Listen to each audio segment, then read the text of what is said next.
There was a store within a 5-minute drive of almost every person in America.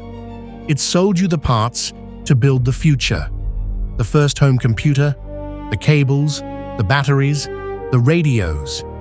And the future it helped build had exactly no use for the store that sold it. This is how a company on every corner in America ended up as a cryptocurrency. Start in Boston, 1921. Two brothers, Theodore and Milton Deutschmann, open a single shop for a strange new hobby, amateur radio.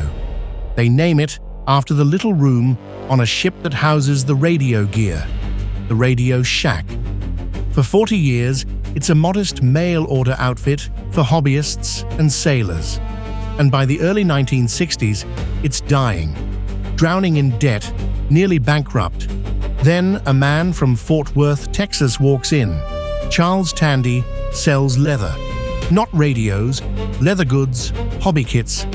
But Tandy sees something in the wreckage, and in 1962, he buys the whole failing chain for $300,000. Everyone thinks he's bought a corpse.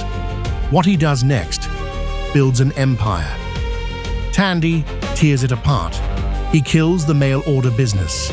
He ends credit. He cuts the catalog from 40,000 items down to 2,500, only what actually sells. And instead of a few big stores, he opens hundreds of tiny ones, little holes in the wall. His bet was simple and slightly insane. Put a small electronics store on every single corner in America. It worked.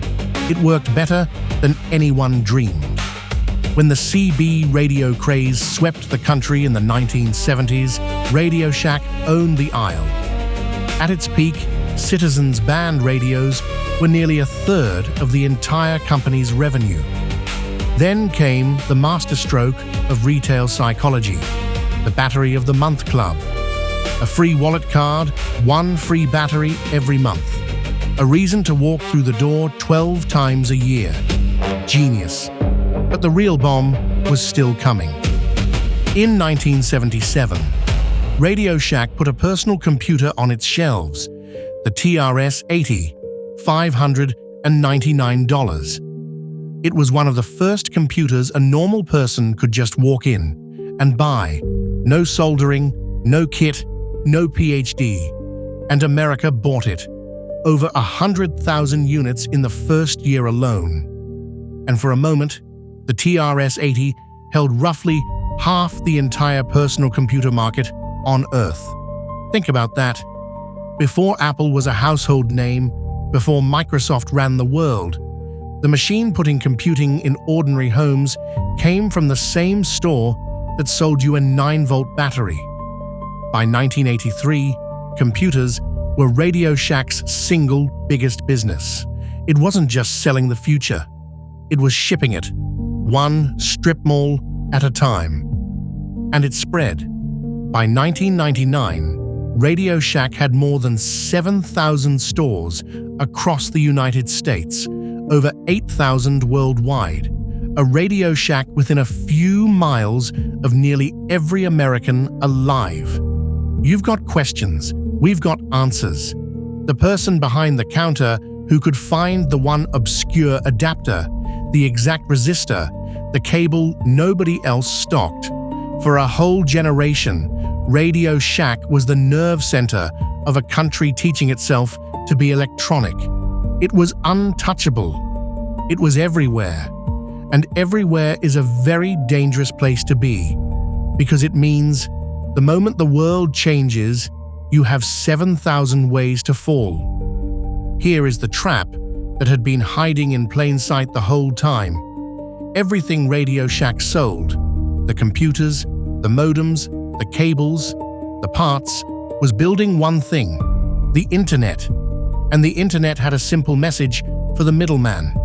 You're not needed anymore. Why drive to a store for a cable when Amazon ships it cheaper, tomorrow, to your door? Electronics sealed themselves shut.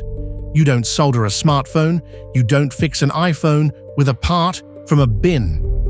The hobbyist Radioshack's original customer simply disappeared. So Radioshack grabbed the one product still moving inside a physical store, the cell phone. It bet the whole company on mobile. For a few years, it worked. And then the carriers, Verizon, AT&T, Sprint, opened their own stores on every corner, right next to Radioshack. The company that made its fortune as the middleman got squeezed out of its own aisle. By now, the decline was almost too on the nose. The checkout that insisted on your name and address. And in 2014, a Super Bowl ad in which 1980s pop culture icons stormed the store to take their inventory back. $100 million company laughing at its own funeral. The numbers weren't laughing. Sales fell for 9 straight quarters. In 2013 alone, Radioshack lost $400 million. On February 5th, 2015, the company that had been within 5 minutes of everyone filed for bankruptcy. 4,400 stores, 21,000 employees. It sold 1,750 of them to Sprint and closed the rest. 2 years later, in 2017, what was left filed for bankruptcy again. 7,000 stores, down to nothing in a single generation. And then, the strangest ending in retail. In 2020, someone bought the brand, and in 2021, Radioshack came back, not as a store, not selling a single cable or battery, but as a cryptocurrency. A 100-year-old electronics empire, reborn as a crypto swap and a meme account online. The original tech company, it called itself. A ghost, wearing its own red logo. But here's the thing people get wrong about Radioshack. It didn't die because it failed to see the future. It died because it saw the future perfectly. And then it sold everyone the tools to skip the middleman. It put the computer in your house. It taught you to be electronic. And the electronic world it helped create had one clear instruction: buy it online and never drive to the store again. Radioshack armed the revolution. The revolution just didn't need a store.